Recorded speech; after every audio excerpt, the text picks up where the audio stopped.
ಕನ್ನಡ ಚಿತ್ರರಂಗ ಮಾತ್ರ ಅಲ್ಲ, ಪರಭಾಷೆಗಳಲ್ಲೂ ಇವರ ಸಂಗೀತಕ್ಕೆ ಅದರದ್ದೇ ಆದಂತಹ ಶಕ್ತಿ ಇದೆ. ಮೋಡಿ ಮಾಡುತ್ತೆ. ಯಾವುದೇ ಸಿನಿಮಾದಲ್ಲಿ ಹಾಡಿದರೂ ಕೂಡ ಆ ಸಿನಿಮಾದ ಹಾಡುಗಳು ಕ್ಲಿಕ್ ಆಗುತ್ತೆ.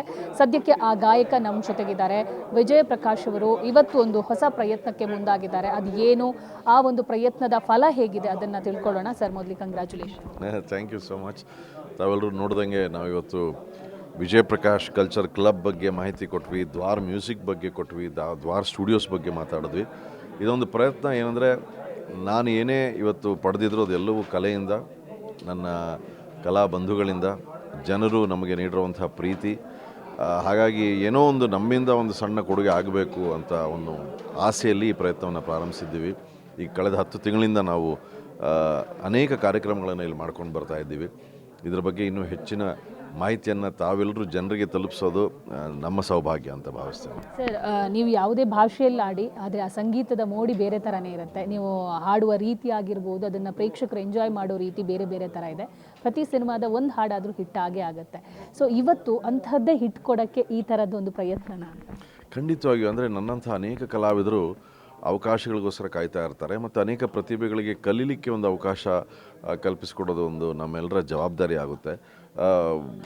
ನನ್ನ ಕೈಲಾದಷ್ಟು ಏನು ಮಾಡಬಹುದು ಅದನ್ನು ಮಾಡುವಂಥ ಪ್ರಯತ್ನ. ಸೊ ಈ ಪ್ರಯತ್ನದಲ್ಲಿ ಒಂದು ಸಣ್ಣ ಸಂಗೀತ ಶಾಲೆ, ಇಲ್ಲಿ ಕಲೀಲಿಕ್ಕೆ ಅವಕಾಶ, ಮತ್ತು ಮೇಲ್ಗಡೆ ಒಂದು ಸ್ಟುಡಿಯೋ, ಅಲ್ಲಿ ರೆಕಾರ್ಡ್ ಮಾಡುವಂಥ ಒಂದು ಸೌಕರ್ಯ, ಅದನ್ನು ಮೀರಿ ದ್ವಾರ್ ಮ್ಯೂಸಿಕಲ್ಲಿ ಅವರ ಹಾಡುಗಳನ್ನು ರಿಲೀಸ್ ಮಾಡುವಂತಹ ಒಂದು ಪ್ಲ್ಯಾಟ್ಫಾರ್ಮ್. ಸೊ ಹೀಗೆ ಕಲಿತು ಅದರಲ್ಲಿ ನೀವು ಆದಲ್ಲಿ ಆಸಕ್ತಿ ಇದ್ದಲ್ಲಿ ನೀವು ನಿಮ್ಮ ಹಾಡನ್ನು ರೆಕಾರ್ಡ್ ಮಾಡಿ ಜನರನ್ನ ತಲುಪ್ಬೋದು. ನಾವೇ ರಿಲೀಸ್ ಮಾಡಿ ಅದನ್ನು ಯೂಟ್ಯೂಬ್ ಆಗಲಿ ಅಥವಾ ಎಲ್ಲ ಸ್ಟ್ರೀಮಿಂಗ್ ಪ್ಲ್ಯಾಟ್ಫಾರ್ಮ್ನಲ್ಲೂ ನಾವು ಅದನ್ನು ರಿಲೀಸ್ ಮಾಡ್ತೀವಿ. ಇವತ್ತು ಮೋಹ ಅನ್ನೋ ಒಂದು ಹಾಡನ್ನು ರಿಲೀಸ್ ಮಾಡಿದ್ದೀವಿ. ಖಂಡಿತವಾಗಿಯೂ ಎಲ್ಲರೂ ನಮ್ಮ ದ್ವಾರ್ ಮ್ಯೂಸಿಕ್ ಯೂಟ್ಯೂಬ್ ಚಾನಲ್ನ ಸಬ್ಸ್ಕ್ರೈಬ್ ಮಾಡ್ಕೊಂಡು, ಇನ್ಸ್ಟಾಗ್ರಾಮನ್ನು ಸಬ್ಸ್ಕ್ರೈಬ್ ಮಾಡಿಕೊಂಡ್ರೆ ನಮಗೆ ಎಲ್ಲ ಹಾಡುಗಳ ಬಗ್ಗೆ ಮಾಹಿತಿ ಸಿಗುತ್ತೆ. ಇನ್ನೂ ಸಾವಿರಾರು ಹಾಡುಗಳನ್ನು ರಿಲೀಸ್ ಮಾಡುವಂಥ ಒಂದು ಆಸೆ ಇದೆ. ಭಗವಂತನ ಕೃಪೆ, ತಮ್ಮೆಲ್ಲರ ಆಶೀರ್ವಾದ ಇದ್ದರೆ ನಡೆಯುತ್ತೆ. ಸರ್, ಈ ಒಂದು ಆಡಿಯೋ ಆಗಿರ್ಬೋದು, ಸಂಸ್ಥೆ ಆಗಿರ್ಬೋದು, ಅಥವಾ ಯೂಟ್ಯೂಬ್ ಚಾನಲ್ಸ್ ಆಗಿರ್ಬೋದು, ಶಾಲೆ, ಈ ಒಂದು ಯೋಚನೆ ಹುಟ್ಟಕ್ಕೆ ಕಾರಣ ಏನು? ಅಂದರೆ ನೀವು ಕಲಾವಿದರಾಗಿ ಸಂಗೀತವನ್ನು ಕಲ್ತಿದ್ದೀರಾ, ಬಟ್ ಈ ಥರದ್ದೇ ಒಂದು ಪ್ಲ್ಯಾಟ್ಫಾರ್ಮ್ ಬೇಕು ಅಂತ ಯಾವಾಗ ಹುಟ್ಕೊಂಡಿರೋದು ಯೋಚನೆ? ಯಾಕೆ, ಯಾವ ಸಂದರ್ಭದಲ್ಲಿ? ಅಲ್ಲ, ಇದು ಭಾಳ ವರ್ಷಗಳ ಹಿಂದೆ ಹುಟ್ಕೋದು. ಯಾಕಂದರೆ ನಾನು ತಮ್ಮೆಲ್ಲರಿಗೂ ತಿಳಿದಂಗೆ ಸಾರೆಗಮಪನಲ್ಲಿ ಒಬ್ಬ ಜಡ್ಜಾಗಿ ಕೂತಾಗ ನಾನು ನೋಡೋದೇನೆಂದರೆ, ನಾಡಿನ ಮೂಲೆ ಮೂಲೆಗಳಲ್ಲಿ ಪ್ರತಿಭೆ ಅಡಗಿದೆ. ಆಸಕ್ತರು ಸಾಕಷ್ಟು ಜನ ಇದ್ದಾರೆ. ಪ್ರತಿಭೆ ಇರುವಂತಹ ಆಸಕ್ತರಿಗೆ ಖಂಡಿತವಾಗಿಯೂ ನಾವು ನಮ್ಮ ಕೈಲಾದ ಒಂದು ಫೆಸಿಲಿಟಿ, ಒಂದು ಸಂಸ್ಥೆಯನ್ನು ಪ್ರಾರಂಭಿಸಿ ನಮ್ಮ ಕೈಲಿ ಏನಾಗುತ್ತೋ ಅದನ್ನು ಮಾಡಬೇಕು ಅನ್ನೋ ಒಂದು ಆಸೆ, ಮತ್ತು ಅದು ಒಂದು ಜವಾಬ್ದಾರಿ ಕೂಡ ಅಂತ ನಾನು ಭಾವಿಸ್ತೇನೆ. ನಮ್ಮೆಲ್ಲರ ಜವಾಬ್ದಾರಿ. ಯಾಕೆಂದರೆ ನಾವು ಇವತ್ತು ಏನೇ ಬೆಳೆದಿದ್ರು ಕೂಡ ಕಲೆಯಿಂದ ಬೆಳೆದಿದ್ದೀವಿ. ಸೊ ಕಲೆಗೆ ಕೆರೆಯ ನೀರನ್ನು ಕೆರೆಗೆ ಚೆಲ್ಲಿ ಅಂತ ಪುರಂದರದಾಸರು ಹೇಳ್ದಂಗೆ, ನಮ್ಮೆಲ್ಲರ ಕರ್ತವ್ಯ ಏನಂದರೆ ನಾವೇನಾದರೂ ಒಂದು ಸಣ್ಣದಾಗಿ ಮಾಡಿದ್ವಾ ಸಮಾಜಕ್ಕೆ ಅನ್ನೋ ಒಂದು ಪ್ರಶ್ನೆ ನಮ್ಮೆಲ್ಲರನ್ನು ಕಾಡಬೇಕು. ಕಾಡಿದಾಗ ಅದಕ್ಕೊಂದು ಈ ರೀತಿಯಾದಂಥ ಒಂದು ಬಹುಶಃ ಒಂದು ತೀರ್ಮಾನ ಹೊರಬರುತ್ತೆ. ಸೊ ಇದೊಂದು 3 ವರ್ಷದ ಹಿಂದೆ ನಾವು ಮಾಡಲೇಬೇಕು ಅಂತ ನಿರ್ಧಾರ ತಗೊಂಡು ಈ ಸಣ್ಣದೊಂದು ಜಾಗ ತೊಗೊಂಡು ಈ ಜಾಗದಲ್ಲಿ ಈ ಒಂದು ಸಂಸ್ಥೆಯನ್ನು ಕಟ್ಟಿದ್ದೀವಿ.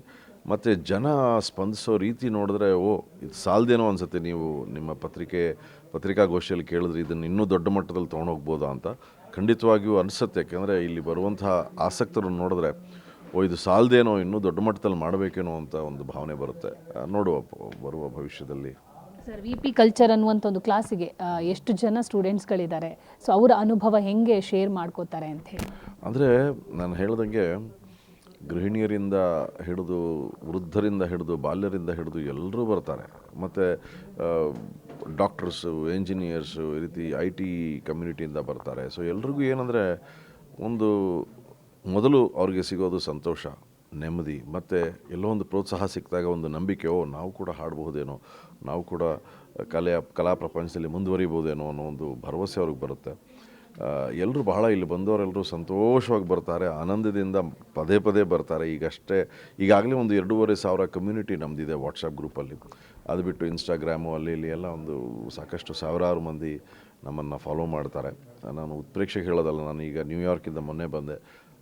ಅಮೇರಿಕಾನಲ್ಲಿ ನನ್ನನ್ನು ಇದ್ರ ಬಗ್ಗೆ ಎಷ್ಟು ಜನ ನನ್ನ ಹತ್ರ ವಿಚಾರಿಸಿದ್ರು, ಸರ್ VPCC ನಾವು ಫಾಲೋ ಮಾಡ್ತೀವಿ, ಅಷ್ಟು ಅದ್ಭುತವಾದ ಕೆಲಸ ಮಾಡ್ತಾಯಿದ್ದೀರಾ, ಅಮೇರಿಕಾಗೆ ಯಾವಾಗ ಬರ್ತೀರಾ ಅಂತ. ಸೊ ಈ ರೀತಿ ಭವಿಷ್ಯದಲ್ಲಿ ಇದು ಬೆಳೆದ್ರೆ I will be the happiest.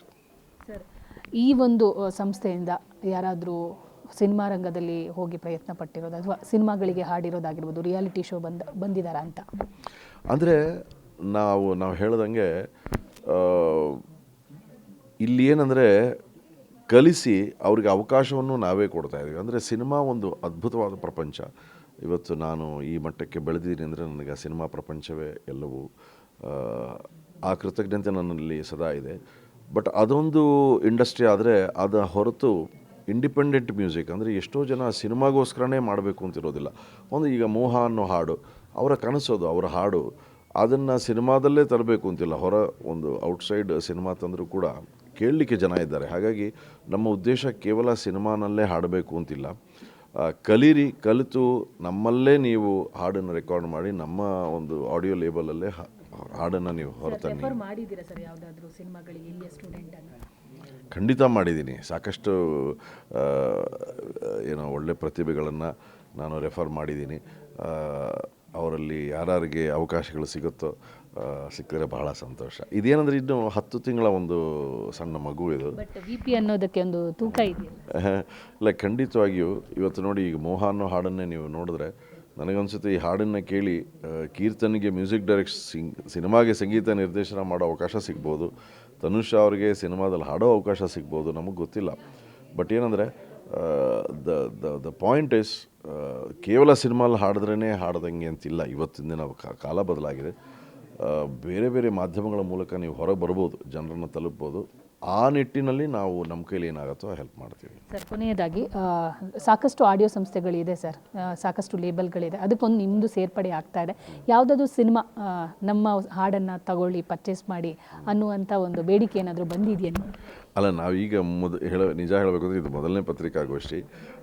ಇನ್ನೂ ಇದರ ಪರಿಚಯ ಜನರಿಗೆ ಆಗ್ತಾ ಇದೆ. ಆ ರೀತಿ ಮುಂದೆ ಭವಿಷ್ಯದಲ್ಲಿ ಯಾರಾದರೂ ಬಂದರೆ ಖಂಡಿತವಾಗಿಯೂ ಅದು ನಮ್ಮ ಸಂಸ್ಥೆ ನಮ್ಮ ಉದ್ದೇಶಕ್ಕೆ ಸರಿ ಹೊಂದೋ ಹಾಗಿದ್ದರೆ ಖಂಡಿತವಾಗಿಯೂ ಅದನ್ನು ನಾವು ಮುಂದುವರಿಸ್ತೇವೆ. ಮಹತಿ ಏನಂದರೆ ಅವಳು ಅನೇಕ ಪಾತ್ರಗಳನ್ನು ನಿರ್ವಹಿಸ್ತಾ ಇದ್ದಾಳೆ. ಒಂದು ಕಡೆ ಮನೇನ ಒಂದು ಸುರಕ್ಷಿತವಾಗಿ ಅದನ್ನು ಒಂದು ಆನಂದದ ಒಂದು ದೇವಸ್ಥಾನದ ರೂಪದಲ್ಲಿ ನಮ್ಮೆಲ್ಲರಿಗೆ ಅದನ್ನು ಕಾಪಾಡಿಕೊಂಡು ಬಂದಿದ್ದಾಳೆ. ಇನ್ನೊಂದು ಕಡೆ ನನ್ನ ಕನಸುಗಳಿಗೆ ಯಾವತ್ತೂ ಕೂಡ ಇದು ಬೇಡ ಅದು ಬೇಡ ಅಂತ ಹೇಳಿಲ್ಲ. ಸ್ಪಂದಿಸಿ, ಓಕೆ ನಿನಗೆ ಈ ರೀತಿ ಮಾಡಬೇಕು ಅಂತ ಆಸೆ ನನ್ನ ಕೈಲಿ ಏನು ಮಾಡ್ಬೋದೋ ಮಾಡ್ತೀನಿ ಅಂತ. ಬಟ್ ಇವತ್ತಿನ ದಿನ ನಾನು ಉತ್ಪ್ರೇಕ್ಷೆಗೆ ಹೇಳೋದಲ್ಲ, ಇವತ್ತಿನ ದಿನ ಇದು ಹೆಸರಿಗೆ VPCC, ಬಟ್ ಇದು ಸಂಪೂರ್ಣವಾದ ಜವಾಬ್ದಾರಿ ಮಹತಿ ನಿರ್ವಹಿಸಿಕೊಂಡು, ಮತ್ತು ಎಲ್ಲರೂ ಭಾಳ ಸಂತೋಷದಿಂದ ಬಂದು ನನಗೆ ಹೇಳೋದೊಂದೇ, ಸರ್ ಮಹತಿ ಮೇಡಮ್ಗೋಸ್ಕರ ಬರ್ತೀವಿ ಸರ್ ಅಂತಾರೆ. ಸೊ ಹಾಗಾಗಿ ನನಗದೊಂದು ಭಾಳ ದೊಡ್ಡ ಒಂದು ಶಕ್ತಿ ಅಂತ ಹೇಳಬಲ್ಲೆ. ಓಕೆ ಸರ್, ಒಳ್ಳೆಯದಾಗಲಿ. All the best sir. Thank you. ನೋಡಿದ್ರಲ್ಲ ವೀಕ್ಷಕರೇ, ಗಾಯಕನಾಗಿ ಪ್ರೇಕ್ಷಕರು ಇವರನ್ನು ಮೆಚ್ಕೊಂಡಿದ್ದಾರೆ. ಇದೀಗ ಒಂದಿಷ್ಟು ಹೊಸ ಕೆಲಸಗಳಿಗೆ ನಾಂದಿ ಹಾಡಿದ್ದಾರೆ. VP ಕಲ್ಚರಲ್ ಕ್ಲಬ್ ಜೊತೆಗೆ ದ್ವಾರ ಅನ್ನುವಂಥ ಮ್ಯೂಸಿಕ್ ಲೇಬಲನ್ನು ಕೂಡ ತಯಾರು ಮಾಡಿ ಒಂದಿಷ್ಟು ಪ್ರತಿಭಾನ್ವಂತ ಗಾಯಕರಿಗೆ ಅವಕಾಶವನ್ನು ಕೂಡ ಮಾಡಿಕೊಡ್ತಿದ್ದಾರೆ. ಕ್ಯಾಮರಾ ಪರ್ಸನ್ ಪ್ರಶಾಂತ್ ಜೊತೆ ದೀಪಿಕಾ, ಪವರ್ TV, ಬೆಂಗಳೂರು.